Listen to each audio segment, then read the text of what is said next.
Hello everyone, welcome to my channel CRD point by Shivani. तो आज हम स्टार्ट करने जा रहे हैं chapter 8 unit 1 accounting standard 7। Accounting standard 7 क्या होता है हमारा? Construction contracts.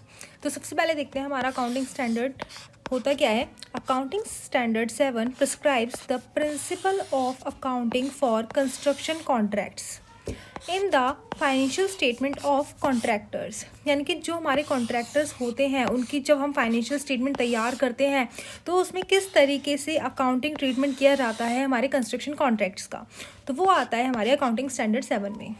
अब यहाँ पे पढ़ा हमने कंस्ट्रक्शन कॉन्ट्रैक्ट्स, तो देखते हैं कंस्ट्रक्शन कॉन्ट्रैक्ट्स की डेफिनेशन क्या होती है। तो यहाँ पे क्या लिखा है? Construction contract is a contract specifically negotiated for the construction of assets or a combination of asset that are closely interrelated or independent in terms of their design, technology and functions।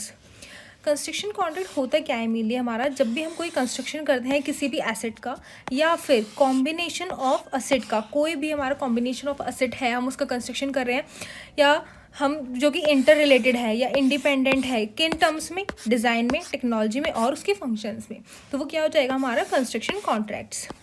Accounting standard 7 क्या include करता है? सबसे पहली बात, contract for rendering of services, यानी कि जो भी कॉन्ट्रैक्ट करते टाइम हम कोई भी सर्विस रेंडर कर रहे हैं रिलेटेड टू कंस्ट्रक्शन, वो किस में आ जाएगा हमारा? अकाउंटिंग स्टैंडर्ड 7 में। इसका एग्जांपल दे रखा है हमें यहाँ पे आर्किटेक्चर्स। आर्किटेक्चर्स क्या करते हैं? जब भी हमारा कंस्ट्रक्शन होता है तो वो डिज़ाइन करते हैं कि हमारा कंस्ट्रक्शन किस तरीके से होना है, उसका वर्क फ्लो क्या होना है। तो जो सर्विस इस कंस्ट्रक्शन के टाइम पे रेंडर की जा रही है आर्किटेक्चर्स के थ्रू, तो वो किस में आ जाएगा? अकाउंटिंग स्टैंडर्ड 7 में। नेक्स्ट पॉइंट क्या दे रखा है यहाँ पर हमारा? कॉन्ट्रैक्ट फॉर डिस्ट्रक्शन और रिस्टोरेशन ऑफ असेट, यानी कि कोई भी हम डिस्ट्रक्शन करा रहे हैं या उसका रिस्टोरेशन करा रहे हैं तो वो भी किस में आ जाएगा? अकाउंटिंग स्टैंडर्ड 7 में। डिस्ट्रक्शन मतलब कोई भी बिल्डिंग है और उसका हम उसको डिस्ट्रॉय कर रहे हैं तो वो क्या हो जाएगा? डिस्ट्रक्शन हो जाएगा। उसमें जितनी भी कॉस्ट लग रही है डिस्ट्रक्शन कराते टाइम वो भी अकाउंटिंग स्टैंडर्ड 7 में इंक्लूड की जाएगी। और कोई भी रिस्टोरेशन मतलब रीबिल्ड करना, जैसे कोई मॉन्यूमेंट होता है उसको क्या करा जाता है? उसको रिपेयर करा जाता है जिससे वो वापस अपनी ओरिजिनल फॉर्म में आ सके, तो उसमें भी जो हमारी कॉस्ट लगेगी वो किस में आएगी? अकाउंटिंग स्टैंडर्ड 7 में। नेक्स्ट क्या होता है, क्योंकि अब हम पढ़ रहे हैं कंस्ट्रक्शन कॉन्ट्रैक्ट, तो इसके होते हैं दो पार्ट। एक होता है हमारा फिक्स्ड प्राइस कॉन्ट्रैक्ट और दूसरा होता है हमारा कॉस्ट प्लस कॉन्ट्रैक्ट।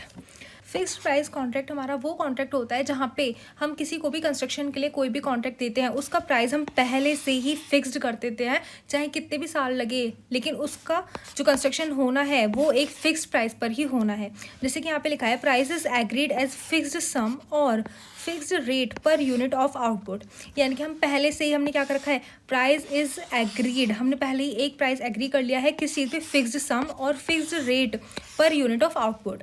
इसका एक चीज़ और दे रखे हैं यहाँ पे, एस्केलेशन कॉस्ट में बी कंपनसेटेड, यानी कि जब हमें दिख रहा है कि हमारा जो कंस्ट्रक्शन है वो 3 साल में कंप्लीट होगा, तो यहाँ पे 3 साल के अंदर क्या क्या हो सकता है?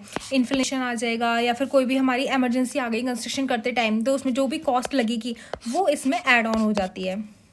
अब इसको सिंपल लैंग्वेज में हमने यहाँ पे लिख रखा है, the contractor is responsible for completing the contract for a fixed price, यानी कि जो हमारा कॉन्ट्रैक्टर होगा वो एक फिक्स्ड प्राइस बता देता है कॉन्ट्रैक्ट करने से पहले ही कि ये कंस्ट्रक्शन एक इतने अमाउंट में और इतने टाइम पीरियड में कंप्लीट होगा। तो यहाँ पे कौन रिस्पॉन्सिबल हो गया? हमारा कॉन्ट्रैक्टर रिस्पॉन्सिबल हो गया कि जितनी भी कॉस्ट उसने बताई है उसी में उसको उतना कंस्ट्रक्शन कंप्लीट करना ही पड़ेगा, regardless the actual cost incurred.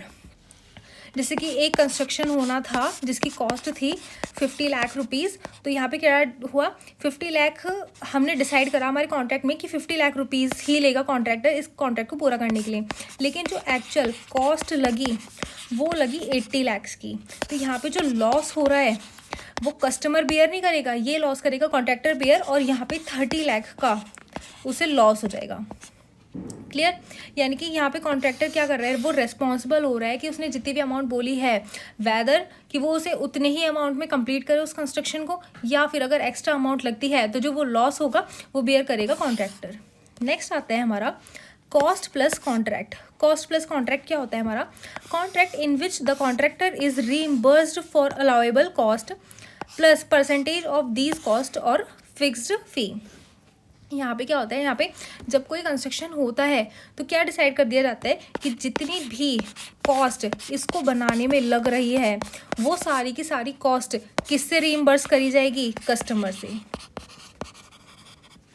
मतलब यहाँ पे जितना भी कॉस्ट का खर्चा होगा, जितने भी एक्सपेंसेस आ रहे हैं इस कंस्ट्रक्शन को कंप्लीट करने में, वो सब कौन बियर करने वाला है, हमारा कस्टमर बियर करने वाला है। और कस्टमर को एक प्लस एडिशनल फीस भी देनी पड़ेगी, या तो वो उसे हम प्रॉफिट मार्जिन मान लेंगे या फिर इसे एडिशनल फी करके जो कि उस कॉन्ट्रैक्टर की होगी। अब इसमें यहाँ पे सिंपल लैंग्वेज में क्या लिख रखा है, the customer is responsible for reimbursing all the cost plus fee and profit margins. यानी कि यहाँ पे क्या कर रहे हैं, कस्टमर रिस्पॉन्सिबल होने वाला है, जितने भी खर्चे उसके कंस्ट्रक्शन में होने वाले हैं उसको कौन रीइंबर्स करेगा, कस्टमर। किसके लिए, कॉन्ट्रैक्टर के लिए। अब ये जो यहाँ पे हमें रिवेन्यू मिलती है, या तो वो हम कॉस्ट प्लस मेथड से ले या फिर फिक्स प्राइस मेथड से ले, उसको हम रिकॉग्नाइज किस तरीके से करेंगे। तो यहाँ क्या लिख रहे हैं, revenue recognition as the contract activity progresses using the percentage of completion method. यानी कि यहाँ पे हम किस तरीके से रिवेन्यू को रिकॉग्नाइज करेंगे, परसेंटेज ऑफ कंप्लीशन मेथड की तरीके से। अब ये परसेंटेज ऑफ कंप्लीशन मेथड क्या है, जैसे कि हमारी एक बिल्डिंग बननी है, यहाँ पे ये 100% दे रखा है हमें, यहाँ पे इतनी बड़ी हमारी बिल्डिंग बननी है, लेकिन अभी तक फर्स्ट ईयर में कंस्ट्रक्शन का काम सिर्फ इतना हुआ है, सिर्फ 30%। तो जो उसको रेवेन्यू मिलेगी वो सिर्फ 30% ही मिलेगी। एक साथ कोई भी कस्टमर अपनी पूरी अमाउंट कॉन्ट्रैक्टर को नहीं देता है। जिस परसेंटेज के हिसाब से हमारा कंस्ट्रक्शन कंप्लीट होता जाएगा उसी परसेंटेज के हिसाब से उसको उसकी रेवेन्यू मिलती जाएगी। जब फर्स्ट ईयर में उसका 30% काम कंप्लीट होगा तो जितनी कॉस्ट उसने लगाई होगी या जितना उसका प्रॉफिट मार्जिन होगा उसी का 30% उसे रेवेन्यू रिकॉग्नाइज उसे उसी साल करना पड़ेगा। नेक्स्ट क्या होता है हमारे कॉस्ट वाले मेथड में, as the contract activity progresses using the cost to cost method. यानी कि जिस साल जितनी कॉस्ट लगी होगी उस साल उतनी ही कॉस्ट रिकॉग्नाइज करी जाएगी हमारे फाइनेंशियल स्टेटमेंट्स में। अब यहाँ पे क्या दे रखा था, रिस्क टू द कॉन्ट्रैक्टर। यहाँ पे सीधी बात है कि यहाँ पे रिस्क सबसे ज़्यादा किसी होगा, कॉन्ट्रैक्टर को होगा। और वो क्यों होगा, क्योंकि उसने एक फिक्स्ड प्राइस बोल दी। या तो उसे फ़ायदा हो जाएगा क्योंकि उसने कम कॉस्ट लगाई और ज़्यादा प्रॉफिट कमा लिया, या फिर उसकी कॉस्ट ज़्यादा लगी और उसे रिवेन्यू कितना मिला, कम। और यहाँ पे क्या हो जाएगा, रिस्क टू द कस्टमर, यानी कि जितनी ज़्यादा से ज़्यादा कॉस्ट लगी जाएगी उतनी से ज़्यादा अमाउंट कौन पे करेगा, हमारा कस्टमर। नेक्स्ट क्या आता है, as per accounting standard 7 outcome of fixed price contract can be estimated reliably when all the following conditions are satisfied. यानी कि फिक्स्ड प्राइस कॉन्ट्रैक्ट की अमाउंट हम कैसे चेक करते हैं, अगर ये सारी की सारी कंडीशंस हमारी फुलफिल की जाए। तो पहली कंडीशन क्या आती है, we know how much money the contractor will get and spend. यानी कि हमें पता रहेगा कि कॉन्ट्रैक्टर को कितनी मनी मिलने वाली है और कितनी वो खर्च कर रहा है।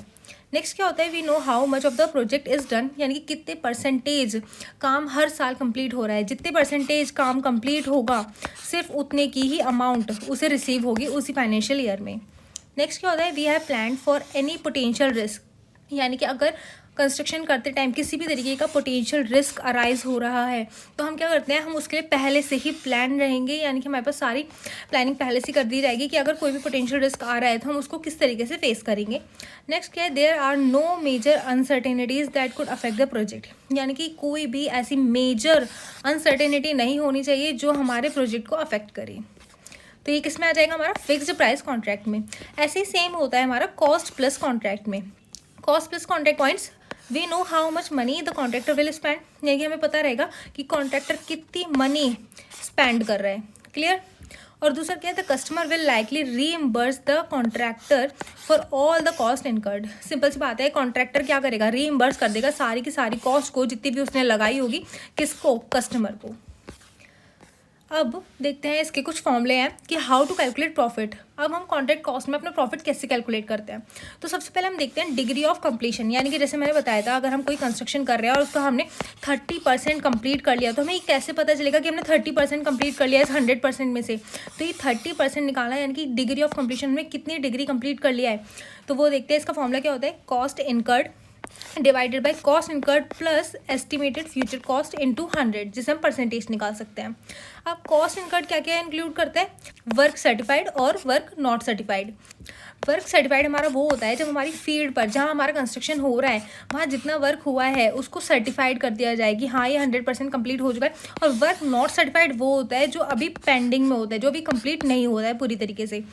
तो कॉस्ट इनकर्ड में क्या क्या इंक्लूड करते हैं हम, वर्क सर्टिफाइड और work not certified, divided by estimated future cost. यानी कि एस्टिमेटेड फ्यूचर कॉस्ट हमारी वो होती है जैसे एक साल हमने काम किया और उसकी हमें कॉस्ट मिल गई, कॉस्ट इनकर्ड हमने फर्स्ट ईयर कितनी करी, और अब आने वाले हमें दिख रहा है कि 3 साल और ही कंस्ट्रक्शन कंटिन्यू होने वाला है, तो उसमें हम एस्टिमेट करेंगे कि हमारी कितनी कॉस्ट लगने वाली है, तो उसके बोलेंगे हम एस्टिमेटेड फ्यूचर कॉस्ट। और क्योंकि हमें डिग्री ऑफ कंप्लीशन निकालना है तो इसलिए मल्टीप्लाई कर देंगे हम 100 से। नेक्स्ट आता है हमारा स्टेप 2, जिसमें क्या करते हैं हम contract revenue into degree of completion. Contract revenue हम क्या होती है हमारी, जो भी हम कॉन्ट्रैक्ट लेते हैं उस पे हमें टोटल कितनी अमाउंट रिसीव होने वाली है मल्टीप्लाई डिग्री ऑफ कंप्लीशन, उसमें से हमने कितने परसेंट काम कर लिया वो अमाउंट निकालने के लिए। यानी कि डिग्री ऑफ कंप्लीशन से अगर हम मल्टीप्लाई करेंगे हमारी कॉस्ट ऑफ रेवेन्यू को तो हमें पता चल जाएगा कि हमने जितने परसेंट काम किया है उसकी एक्चुअल रेवेन्यू क्या होने वाली है। माइनस कर देंगे हमने जितनी भी कॉस्ट लगाई होगी अभी तक की, तो हमारे पास क्या आ जाएगा, प्रॉफिट। यानी कि हमें कितने पैसे मिलने वाले हैं कितने परसेंट काम करने के और कितनी कॉस्ट हमने उस काम पर लगा दी है, तो हमारा प्रॉफिट आ गया। और उसके बाद अगर हमने प्रॉफिट पहले से ही कोई रिकॉग्नाइज कर रखा है तो हम उसे माइनस कर देंगे, तो हमारे पास करंट ईयर का प्रॉफिट आ जाएगा। अब देखते हैं हम कॉन्ट्रैक्ट रिवेन्यू का फॉर्मूला। कॉन्ट्रैक्ट रिवेन्यू का फॉर्मूला क्या होता है, इनिशियल कॉन्ट्रैक्ट अमाउंट, यानी कि सबसे पहले जो हमें कॉन्ट्रैक्ट की अमाउंट मिली होगी वो, प्लस वेरिएशन क्लेम्स और इंसेंटिव पेमेंट्स, यानी कि कोई भी वेरिएशन आ रहा है, क्लेम्स हो रहे हैं या हमें एक्स्ट्रा पैसे मिल रहे हैं उसे प्लस कर देंगे। एक्सक्लेशन कॉस्ट अगर कोई भी है, एक्सक्लेशन कॉस्ट मतलब इन्फ्लेशन हो गया, महंगाई आ गई, तो हमारे जितनी भी कॉस्ट एक्स्ट्रा लग रही है वो हम प्लस कर देंगे। और अगर कोई पेनल्टी है तो उसे माइनस कर देंगे, तो आ जाएगी हमारी कॉस्ट रेवेन्यू। नेक्स्ट क्या है हमारा, कॉन्ट्रैक्ट कॉस्ट क्या होता है, the expenses incurred by a contractor to complete a project और कॉन्ट्रैक्ट। यानी कि जितने भी एक्सपेंसेस इनकर्ड किए जाते हैं कॉन्ट्रैक्टर के द्वारा, तो वो क्या हो जाएगा हमारा कॉन्ट्रैक्ट कॉस्ट। कॉन्ट्रैक्ट कॉस्ट क्या क्या चीज़ें इंक्लूड करती है, डायरेक्ट कॉस्ट, इनडायरेक्ट कॉस्ट और अदर कॉस्ट। डायरेक्ट कॉस्ट होती है हमारी लेबर मटेरियल, इनडायरेक्ट कॉस्ट होती है हमारी ओवरहेड एडमिनिस्ट्रेटिव कॉस्ट, और अदर कॉस्ट में आता है हमारा ट्रैवल, ट्रेनिंग और इंश्योरेंस। अब यहाँ देखते हैं हम calculation of provision. Calculation of provision हम कब करते हैं, जब हमें दिख रहा है कि हमारे कॉन्ट्रैक्ट में हमें लॉस हो रहा है, यानी कि जो हमें रेवेन्यू होने वाली थी, सपोज करते हैं 10 लाख रुपीज़ की, और उस पर हमारी कॉस्ट आई 15 लाख रुपीज़ की। तो यहाँ पे क्या हो रहा है, हमें मिल कितने रहे हैं 10 लाख रुपीज़ और कॉस्ट कितनी है हमारी 15 लाख रुपीज़ की, तो 5 लाख रुपीज़ का हमें लॉस हो रहा है। तो यहाँ पे क्या हो रहा है कि हमें रेवेन्यू तो कम हो रहा है लेकिन कॉस्ट हमारी ज़्यादा आ रही है। ये किस चीज़ का एग्जांपल हो सकता है, हमारा फिक्स्ड प्राइस कॉन्ट्रैक्ट का। तो यहाँ पे क्या हो रहा है, हमें टोटल रेवेन्यू लिखी है हमने, अपनी कॉस्ट माइनस कर दी, क्योंकि हमारी कॉस्ट ज़्यादा थी यहाँ पर, तो यहाँ पे क्या हो गया, हमें लॉस हो गया। और उसके बाद क्या है, अगर हमने कोई भी लॉस पहले रिकॉग्नाइज कर रखा है तो उस लॉस को माइनस कर देंगे, तो यहाँ पे आ जाएगा हमारा प्रोविजन जो इस साल बनना होगा। अब देखते हैं हम यहाँ पे अमाउंट ड्यू टू और ड्यू फ्रॉम कस्टमर। ये क्या होता है, यहाँ पे हम कॉन्ट्रैक्ट कॉस्ट लेते हैं, हमने जितनी भी कॉस्ट इनकर्ड करी होती है, अपना प्रॉफिट ऐड ऑन करते हैं, लॉस को माइनस करते हैं, और अगर प्रोग्रेस पेमेंट हमें रिसीव्ड हो गई या रिसीवेबल यानी कि रिसीव होने वाली है उसे सब्ट्रैक्ट करते हैं, और हमारे पास जो अमाउंट आती है अगर वो पॉजिटिव है तो वो ड्यू फ्रॉम कस्टमर हो जाएगी, और अगर वो नेगेटिव आ रही है तो वो हमारी लायबिलिटी बन जाएगी ड्यू टू कस्टमर। अब देखते हैं इस चैप्टर में हमारे कौन कौन से डिस्क्लोजर्स और रिक्वायरमेंट्स कंपलसरी होते हैं। सबसे पहले तो अमाउंट ऑफ कॉन्ट्रैक्ट रेवेन्यू, हमें कितनी कॉन्ट्रैक्ट रेवेन्यू होती है हमें डिस्क्लोज करना ज़रूरी होता है। Method use to determine contract revenue, यानी कि कौन कौन से मेथड यूज़ होने वाले हैं डिटरमाइन करने में कॉन्ट्रैक्ट रेवेन्यू को। Cost incurred and recognize profit, यानी कि कितनी कॉस्ट इनकर्ड हुई और कितना प्रॉफिट हमने रिकॉग्नाइज किया है। एडवांसेस रिसीव्ड, यानी कि कितने एडवांस रिसीव पेमेंट हमें हुई है, और अमाउंट ड्यू टू और ड्यू फ्रॉम कस्टमर, अमाउंट हमारे कस्टमर से कितनी ड्यू है और कितनी ड्यू होनी है। और चेंजेस इन कॉन्ट्रैक्ट एस्टिमेट, यानी कि अगर हमारा चेंज आ रहा है किसी भी कॉन्ट्रैक्ट के एस्टिमेट में, यानी कि पहले हमने डिसाइड कर रखा था कि हमारा कॉन्ट्रैक्ट 5 साल में कंप्लीट हो जाएगा, फिर हमें दिख रहा है कि 5 साल की जगह हमें अभी 2 साल और लगने वाले हैं, तो ये क्या हो रहा है, चेंज इन कॉन्ट्रैक्ट हो रहा है, एस्टिमेट में चेंज आ रहा है यहाँ पे, तो ये हो जाएगा चेंज इन कॉन्ट्रैक्ट एस्टिमेट। ये थ्योरी का पार्ट हमारा कंप्लीट हो जाता है। अब पहले हम थोड़े से इसके एग्जांपल्स करते हैं जिससे हमें इसको सॉल्व करना आ जाए कि कंस्ट्रक्शन कॉन्ट्रैक्ट के क्वेश्चंस किस तरीके से किया जाते हैं। तो सबसे पहले एग्जांपल 1 दे रखा है हमें। यहाँ पे क्या दे रखा है कि mister x obtained a contract for ₹10 lakh on 1 जनवरी 2022। तो ही इनकर्ड ड्यूरिंग 2022 में कॉस्ट 3 लाख और estimated future cost 4 lakh rupees till 2023 cost 5 lakh और फ्यूचर कॉस्ट 2,50,000। यानी कि जो पहले 3 लाख लगी थी वो 1 साल के बाद हमने सोचा था 4 लाख लगेगी। टिल 2023 कॉस्ट 5 लाख और future cost 2,50,000। Till 24 cost 8 lakh और future cost nil। Contract is completed at the end of 2024। Find profit and show ledger of each year. हर साल का प्रॉफिट बताना है और हर साल के हमें लेजर बनाने हैं। तो सबसे पहले आप क्या देखते हैं, इन 2022 में क्या हो रहा है। यहाँ पर हमारी जो कॉस्ट थी वो कितनी थी, कॉन्ट्रैक्ट की अमाउंट कितनी थी 10 लाख, और यहाँ पे क्या दे रखा है हमें कॉस्ट कितनी लगी 3 लाख की, और एस्टिमेटेड फ्यूचर कॉस्ट कितनी है हमारी 4 लाख की। तो सबसे पहले हम क्या करेंगे, डिग्री ऑफ कंप्लीशन निकालेंगे, क्या यानी कि हमने कितने % अपना काम कर लिया था। तो डिग्री ऑफ कंप्लीशन का इसका फॉर्मूला क्या था हमारा, cost incurred divided by cost incurred plus future estimated cost. अब क्योंकि हम डिग्री ऑफ कंप्लीशन निकाल रहे हैं तो इनटू 100 हमें परसेंटेज में निकालना है। तो कॉस्ट इनकर्ड कितनी हुई थी यहाँ पे हमारी 3 लाख और फ्यूचर एस्टिमेटेड कॉस्ट कितनी हमारी 4 लाख रुपीज़। तो हम यहाँ लिखेंगे 3 lakh divided by 3 lakh plus 4 lakh multiply 100। तो ये आ जाएगा हमारा 42.86%, यानी कि इतने % हमने अपना काम कर लिया था। अब क्या पूछा था हमसे क्वेश्चन में कि फाइंड प्रॉफिट और show ledger of each year. तो सबसे पहले हम प्रॉफिट कैलकुलेट करेंगे कि इस साल हमारा प्रॉफिट कितना था। तो प्रॉफिट निकालने के लिए हम क्या करेंगे, सबसे पहले contract revenue multiply degree of completion. Contract revenue कितना था हमारा 10 लाख का, मल्टीप्लाई डिग्री ऑफ कंप्लीशन कितना है हमारा यहाँ पे 42.86%। इन दोनों की मल्टीप्लाई करेंगे तो आएगा हमारा यहाँ पर 4,28,600। और यहाँ पर क्या लिखते हैं हम कि हमारी कितनी कॉस्ट इनकर्ड हुई थी, और वो हुई थी हमारी 3 लाख। तो जो हमें प्रॉफिट हुआ है वो हुआ है 1,28,600 का।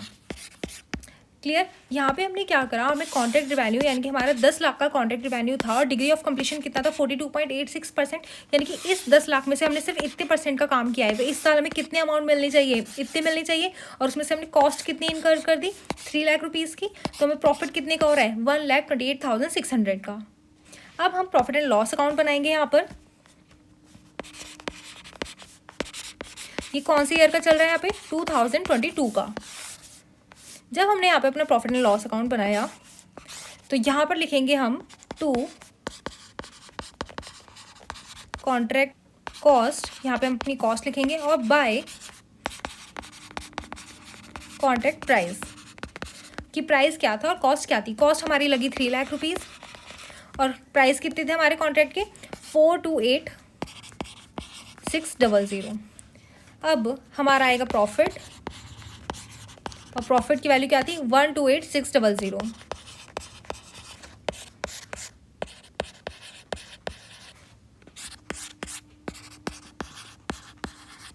हमसे क्वेश्चन में क्या दे रखा था, हमें प्रॉफिट निकालना है और लेजर बनाना है। हमने यहाँ पे प्रॉफिट की अमाउंट निकाल दी 1,28,600 और लेजर भी बना दिया प्रॉफिट एंड लॉस अकाउंट का।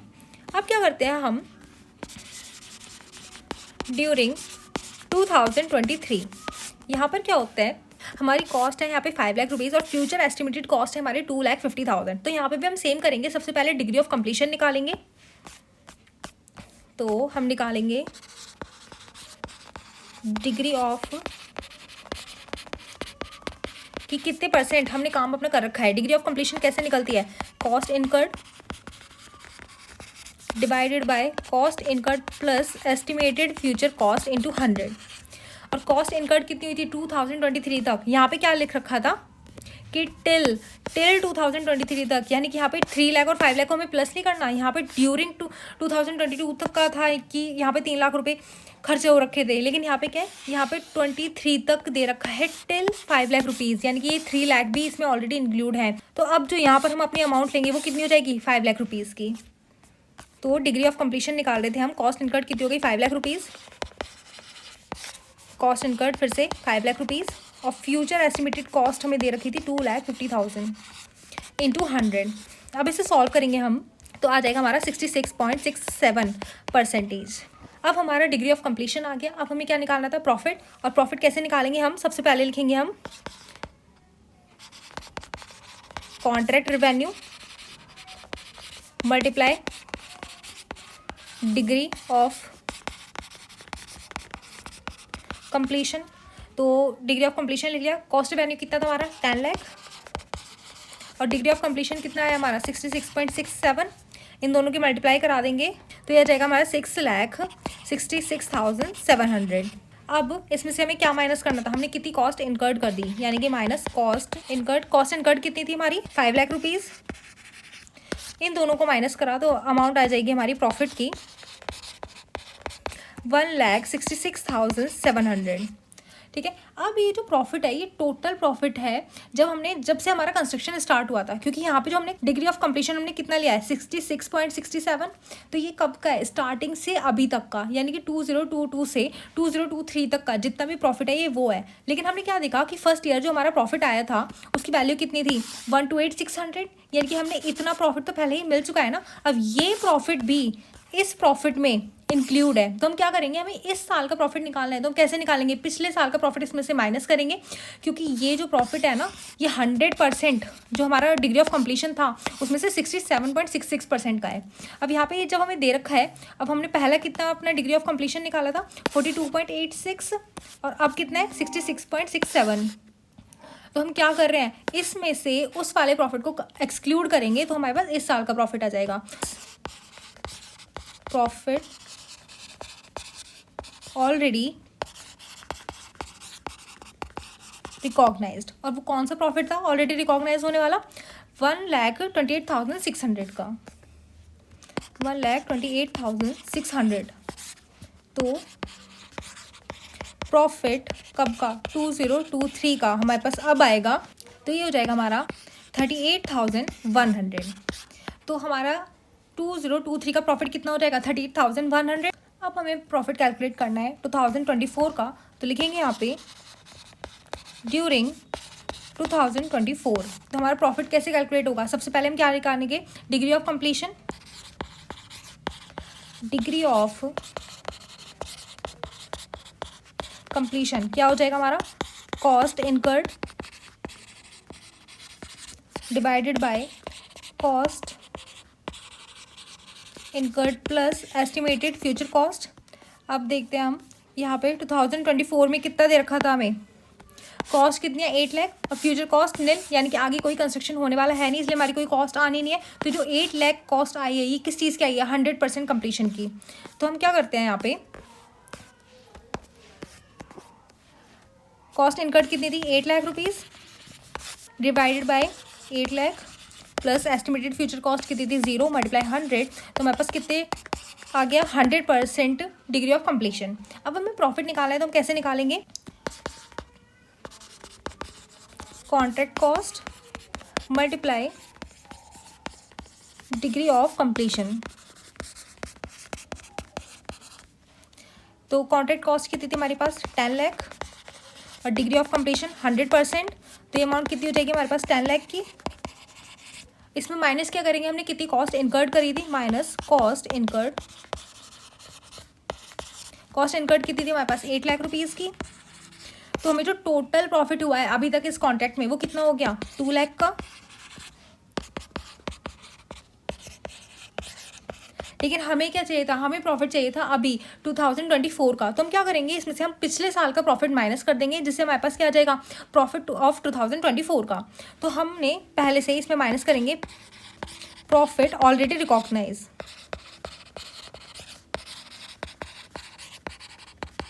और वो प्रॉफिट हमने पहले कौन सा रिकॉग्नाइज कर रखा है, वो माइनस करेंगे इसमें से हम ये 1,66,700। ऐसा हम क्यों कर रहे हैं, क्योंकि इसमें टोटल पिछले साल का 2022 का भी और 2023 का भी प्रॉफिट है, तो ये पूरा माइनस करेंगे तो हमारे पास ड्यूरिंग 2024 का प्रॉफिट आ जाएगा। तो यहाँ पे क्या दे रखा है 1,66,700, हम इसे माइनस करेंगे यहाँ पर 1,66,700 को अगर हम माइनस करेंगे तो हमारे पास यहाँ वैल्यू आएगी 33,300 प्रॉफिट ऑफ 2024 का। हमने देखा था यहाँ पे मिस्टर एक्स है, उसने क्या करा था कि कॉन्ट्रैक्ट करा था 10 लाख रुपीज़ का, लेकिन 2022 में कॉस्ट कितनी आई 3 लाख रुपीज़ की और एस्टिमेटेड फ्यूचर कॉस्ट थी 4 लाख रुपीज़। तो हमने यहाँ पे क्या किया था, डिग्री ऑफ कंप्लीशन निकाला, जिससे हमें पता चला हमारे कितने % काम कंप्लीट हुआ है। फिर हमने क्या करा, इससे मल्टीप्लाई करा उस डिग्री ऑफ कंप्लीशन की और उस कॉस्ट को माइनस करके हमने प्रॉफिट निकाल लिया इस ईयर का।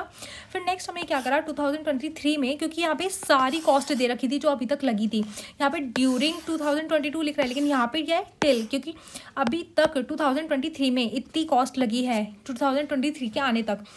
तो हमने यहाँ पे भी सेम किया, हमने कॉस्ट इनकर्ड दे रखी थी, फ्यूचर एस्टिमेटेड कॉस्ट दे रखी थी, हमने डिग्री ऑफ कंप्लीशन निकाला और डिग्री ऑफ कंप्लीशन की हमने 10 लाख रुपीज़ से मल्टीप्लाई करके उतने % का रिवेन्यू निकाली और इस कॉस्ट को माइनस करके हमने प्रॉफिट निकाला। जो प्रॉफिट आया था वो अभी तक का आया था 2023 का। तो हमने क्या करा था, जो पहला पिछले साल का हमारा प्रॉफिट आया था उसको इस प्रॉफिट से माइनस करके हमने इस ईयर का प्रॉफिट निकाल लिया। सेम हमने ऐसे ही 2024 के साथ किया, कॉस्ट दे रखी थी हमें, आगे फ्यूचर एस्टिमेटेड कॉस्ट थी नहीं, इसलिए हमारा वर्क ऑफ कंप्लीशन कितना हो जाएगा 100% हो जाएगा।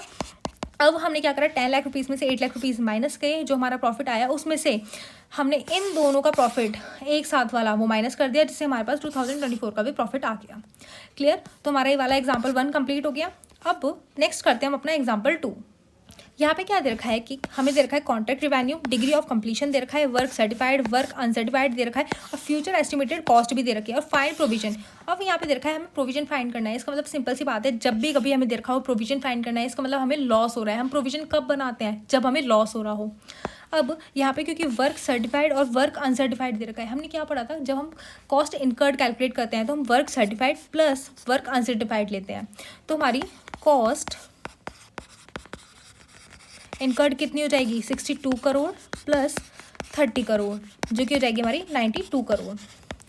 अब हमें डिग्री ऑफ कंप्लीशन भी दे रखा है 80% और फ्यूचर एस्टिमेटेड कॉस्ट भी दे रखी है। तो सबसे पहले हम क्या काम करते हैं, हम अपना लॉस निकाल लेते हैं, हमारी लॉस की वैल्यू कितनी होगी। और हम लॉस की वैल्यू कैसे निकालेंगे, जैसे हम अपना प्रॉफिट कैलकुलेट करते थे। तो यहाँ लिखेंगे हम contract revenue multiply degree of completion. अब कॉन्ट्रैक्ट रिवेन्यू में कितना दे रखा है 100 करोड़ रुपीज़, तो यहाँ लिखेंगे 100 मल्टीप्लाई डिग्री ऑफ कंप्लीशन कितना था हमारा 80% इंटू 80%, तो ये क्या हो जाएगा हमारा यहाँ पे 80 करोड़ माइनस कॉस्ट इनकर्ड कितनी हो रही है यहाँ पे, work certified plus work uncertified कितना हो गया 92 करोड़। तो 92 करोड़ इनको माइनस करेंगे तो यहाँ पे हमारा क्या हो रहा है, कॉस्ट ज़्यादा आ रही है, हमारी कॉस्ट ज़्यादा है 92 करोड़, लेकिन हमें रिवेन्यू कितना मिल रहा है उस 80% कंप्लीट करने का 80 करोड़, यानी कि हम यहाँ पे क्या कर रहे हैं 12 करोड़ का हमें क्या हो रहा है लॉस। क्लियर। अब हमें यहाँ पे प्रोविजन बनाना है कि हम प्रोविजन क्या बनाएंगे। तो हम प्रोविजन कैसे बनाते हैं, यानी कि हमें अभी तक हमारा कोई लॉस एक्चुअल में हुआ नहीं है, लेकिन प्रोविजन क्या करेंगे, हमें एस्टिमेट करना है कि हमारा आने वाले फ्यूचर में कितना लॉस होने वाला है। ये लॉस जो था ये हमारा एक्चुअल लॉस था जो इस साल फाइनेंशियल ईयर में रिकॉर्ड होगा, लेकिन हम आगे क्योंकि अभी कितना हुआ है यहाँ पे हमारा 80% वर्क कंप्लीट हुआ है, जब आने वाले 20% और हम वर्क कंप्लीट कर लेंगे और ये हो जाएगा हमारा 100% डिग्री ऑफ कंप्लीशन, उस टाइम पे हमारा कितना लॉस होने वाला है, तो उसका हमें प्रोविजन बनाना है। तो अब हम देखते हैं कि जब हमारा 100% वर्क कंप्लीट हो जाएगा तो हमें कितना लॉस होने वाला है। तो हम यहाँ करते हैं, अगर एस्टिमेट करते हैं हम कि हमारा डिग्री ऑफ कंप्लीशन कितना हो गया 100, अगर 100% कंप्लीट हो जाएगा तो हमारा contract revenue into degree of completion,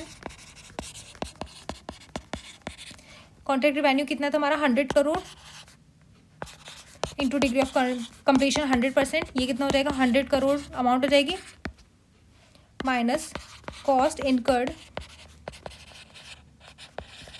अब कॉस्ट इनकर्ड हम कैसे लेंगे यहाँ पे, क्योंकि हम एस्टिमेट कर रहे हैं कि हमारा फ्यूचर में भी कितना अमाउंट आने वाला है लॉस का, तो हम क्या करेंगे, हमारे पास फ्यूचर एस्टिमेटेड कॉस्ट है ना 23 करोड़ की, वो हम इसमें प्लस कर देंगे, यानी कि 92 तो इस बार हो गई और फ्यूचर में कितनी होने वाली है 23, तो 92 + 23 कितना हो जाएगा हमारा यहाँ पे, कॉस्ट इनकर्ड लिखेंगे 92 करोड़ प्लस 23 करोड़, तो ये हो जाएगा यहाँ पे हमारा 115 करोड़। अब टोटल लॉस निकालना है हमें यहाँ पे, क्योंकि टोटल लॉस कितना रहेगा हमारा पास 15 करोड़ का।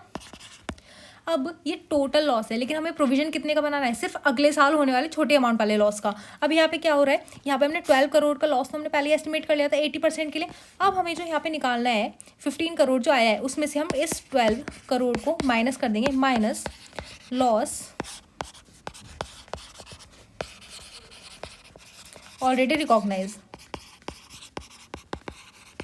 ये 12 लाख का लॉस तो हमने पहले ही निकाल लिया था ना 80% का। अभी जो 15 करोड़ का लॉस आया है, ये हमें किस चीज़ का आया है, 100% डिग्री ऑफ कंप्लीशन का लॉस है ये, और 12% किसका है, 80% कंप्लीशन आपका। तो हमें क्या निकालना था, प्रोविजन बनाना था 20%, जब और काम हो जाएगा उस पर हमारा कितना लॉस आने वाला है, तो वो है 3 करोड़ रुपीज़। तो ये क्या हो जाएगा, 3 करोड़ हमारा प्रोविजन। हमें क्या करना होगा, आगे वाले होने वाले लॉस का ये 3 करोड़ का हमें प्रोविजन तैयार करना पड़ेगा अपने बुक्स ऑफ अकाउंट्स में। इसी के साथ हमारा एग्जाम्पल 2 भी कंप्लीट हो गया।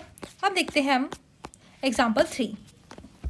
एग्जाम्पल 3 क्या बोलता है हमसे, x commenced a construction contract on 1 April 2001, contract revenue was ₹2 lakh, यानी कि कंस्ट्रक्शन कॉन्ट्रैक्ट है जिसकी कॉन्ट्रैक्ट रिवेन्यू कितनी होने वाली है, 2 लाख रुपीज़ की। Company incurred ₹81,000 for 2001 and 2 for 45% work. Company ने कितने परसेंट इनकर करे, 81,000 किस चीज़ के लिए, 45% वर्क डन के लिए, ओके। और रिसीव कितना हो रहा है, 79,000 for customer as progress payment, okay. Cost incur हुए 2002 और 2003 में was ₹89,000 and contract is complete.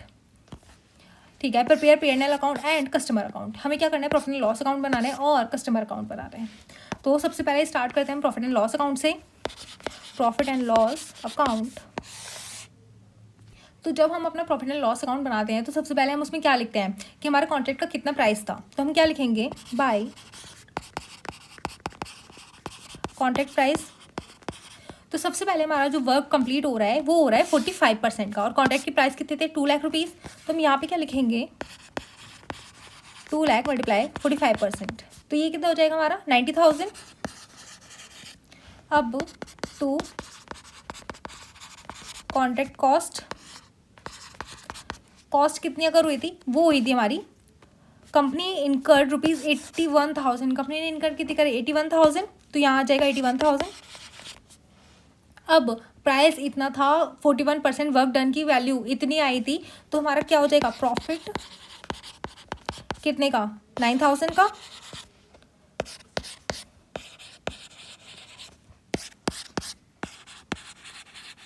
ये जो प्रॉफिट आया है ये हमारा कब का आया है, 2001 और 2002 का। अब हमें क्या निकालना है, 2002 और 2003 के लिए। अब क्योंकि हमारा 45% वर्क डन तो हो गया, अब हमें कितना रह गया है, बाय कॉन्ट्रैक्ट प्राइस 2 लाख रुपए का। अब क्योंकि 100 में से 45% तो हो चुका हमारा, तो अब बचा कितना, 55%, या फिर अब डायरेक्ट हम 2 लाख में से 90,000 को भी माइनस कर देंगे, तो हमारा कितना जाएगा, 1,10,000। अब यहाँ पे 2 कॉन्ट्रैक्ट कॉस्ट कितनी होने वाली है, कॉस्ट इनकर्ड इन 2002 और 2003 वाज 89,000, तो यहाँ पे क्या आएगा 89,000 टू प्रॉफिट। अब हमें फिर से प्रॉफिट हो जाएगा 21,000 का।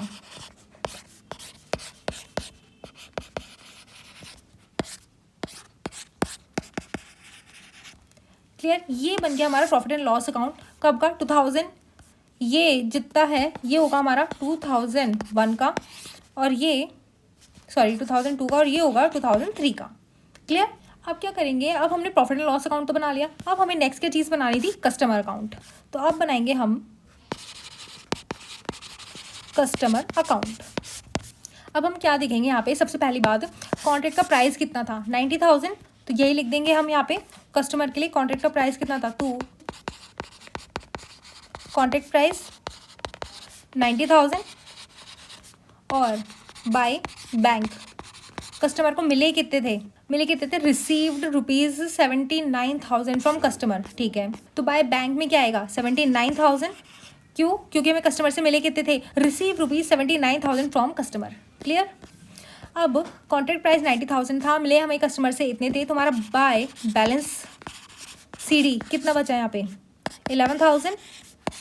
इसको हम सेट ऑफ कर देंगे, 90,000 दोनों साइड का टोटल। अब ये बैलेंस CD नेक्स्ट ईयर क्या बन जाएगा, बैलेंस BD, तो हम क्या लिखेंगे, टू बैलेंस BD कितना, 11,000। अब हमारी कॉन्ट्रैक्ट की प्राइस कितनी थी, 2 कॉन्ट्रैक्ट प्राइस, यहाँ कितना दे रखा है हमें, 1,10,000। तो हम यहाँ पर भी कॉन्ट्रैक्ट प्राइस कितनी लिखेंगे, 1,10,000। तो और इस साल हमें रिसीव कितना होने वाला है अमाउंट, 1,21,000।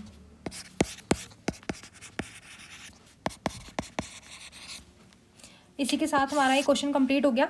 एक बार इसको फिर से देख लेते हैं, यहाँ पे क्या दे रखा था हमें, एग्जाम्पल 3 में x commenced a construction contract on 1 April 2001। Contract की रेवेन्यू कितनी थी, 2 लाख रुपए।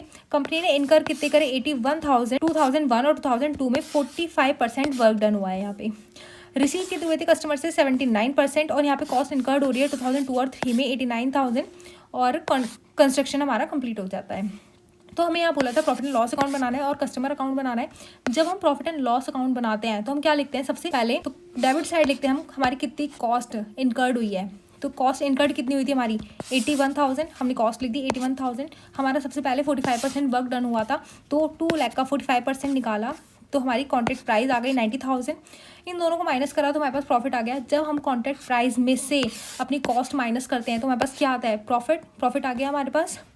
अब नेक्स्ट ईयर देखा हमने, जब हमारा डिग्री ऑफ कंप्लीशन 100% हो गया, यानी कि 45% का तो ट्रीटमेंट हमने कर दिया था, अब हमें 55% का करना था। तो 2 लाख का 55% निकाला, 1,10,000 हमारी वैल्यू आ गई कॉन्ट्रैक्ट प्राइस की। फिर हमने कॉस्ट इनकर्ड करी थी 89,000 की, उसको माइनस करा, हमारे पास आ गया प्रॉफिट। ऐसे बन गया हमारा profit and loss account. Next बनाना था हमें अपना कस्टमर अकाउंट। कस्टमर अकाउंट हम कैसे बनाते हैं कि हमने कॉन्ट्रैक्ट किया था कस्टमर से, उसकी पहली कॉन्ट्रैक्ट प्राइस हमारी कितनी होनी चाहिए थी, 90,000, लेकिन हमें रिसीव कितने हुए, 79,000। और उसके बाद हमारा बैलेंस CD आ गया कि 11,000 की पेमेंट अभी बाकी है। जो बैलेंस CD हमारा पहले साल था वो जाके बन जाएगा बैलेंस BD नेक्स्ट ईयर में, और नेक्स्ट ईयर में जब वो बैलेंस BD बन गया हमारा, तो हमने 11,000 इधर लिख दिए। अब हमारा कॉन्ट्रैक्ट का प्राइस कितना था जो पेंडिंग में था, 1,10,000। अब हमने इसको इधर ट्रांसफ़र कर दिया, टू कॉन्ट्रैक्ट प्राइस 1,10,000, और हमारे बैंक में टोटल पेमेंट कितनी आ जाएगी, पिछले साल की पेंडिंग यानी कि 11,000 प्लस 1,10,000, जो कि हो जाएगी 1,21,000। अब इसी के साथ हमारी थ्योरी कंप्लीट हो गई और कुछ हमने एग्जाम्पल्स किए हैं। अब हमारे ICAI स्टडी मटेरियल के कुछ न्यूमेरिकल्स, कुछ क्वेश्चंस और कुछ इलस्ट्रेशंस बाकी हैं अभी, तो वो करेंगे हम नेक्स्ट वीडियो में। तो अगर अभी तक इस पार्ट में किसी भी स्टूडेंट को किसी भी टाइप की कोई भी प्रॉब्लम है तो प्लीज़ कमेंट सेक्शन में ज़रूर बताएं। Thank you.